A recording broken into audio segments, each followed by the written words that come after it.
Hey guys, how you doing? This is Entrepreneur Curtis R. Monday, owner of the Curtis R. Monday Insurance Agency.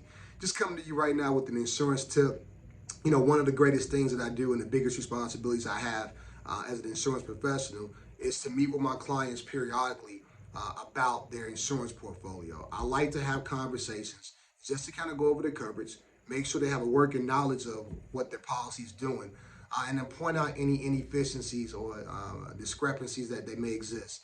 One of the things that always happens is that rate increases always create a phone call from the policyholders, which I'm okay with. I had a great conversation with a policyholder today. The policyholder called and inquired about why their auto insurance rates were increasing. And what I tried to explain to the policyholder was that your auto policy typically is comprised of about 7 to 8 components, give or take. And each component has a different cost associated with it. And when you look under closer examination, two of those costs or two of those categories of components are outliers, meaning that you spend more money per 6 months on these two coverages than you do the other 6 or 7 coverage you may have on your auto policy. One of those coverages would be bodily injury.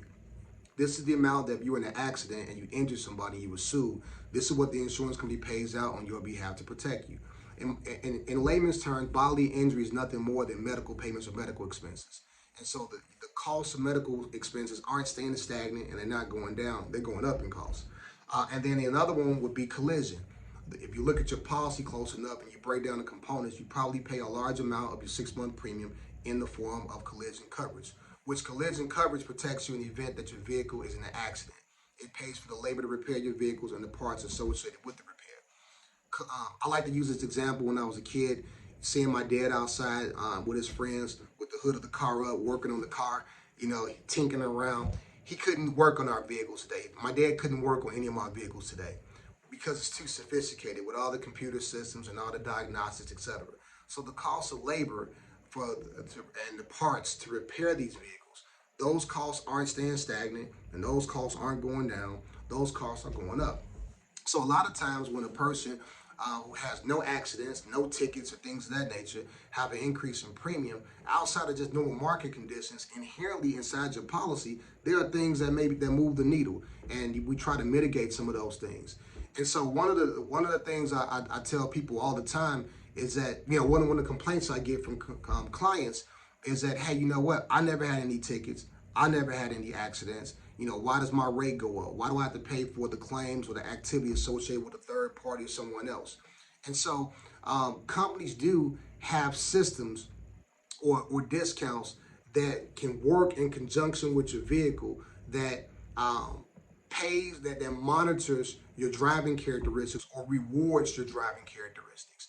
And so I'm always shocked when people don't want to do it, that they think that a system that kind of monitors how you're driving is intrusive in nature.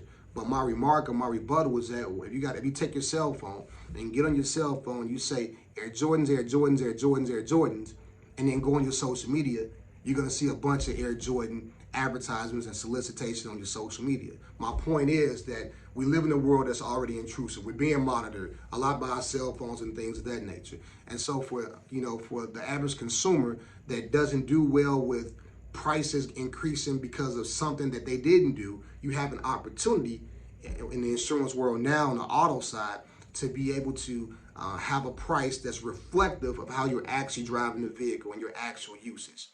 And so it was interesting talking to this policyholder because they were really animate about the fact that they're not going to make any changes about anything because they don't want their costs to go up. And my response is, simply when if you have a competent insurance professional and he or she is going over your coverage and they make recommendations, it's never ever to try to sell you on an idea. It is simply to make you educated and aware of what's going on. I never wanted to be said that that you and I didn't have a conversation. Any of my clients, I don't ever want any of my clients to say that Curtis never talked to me about X, Y, and Z, what I didn't know. Now, I'm going to make a recommendation. The recommendation is going to be geared towards making sure that your assets are protected properly and things are done in a good order.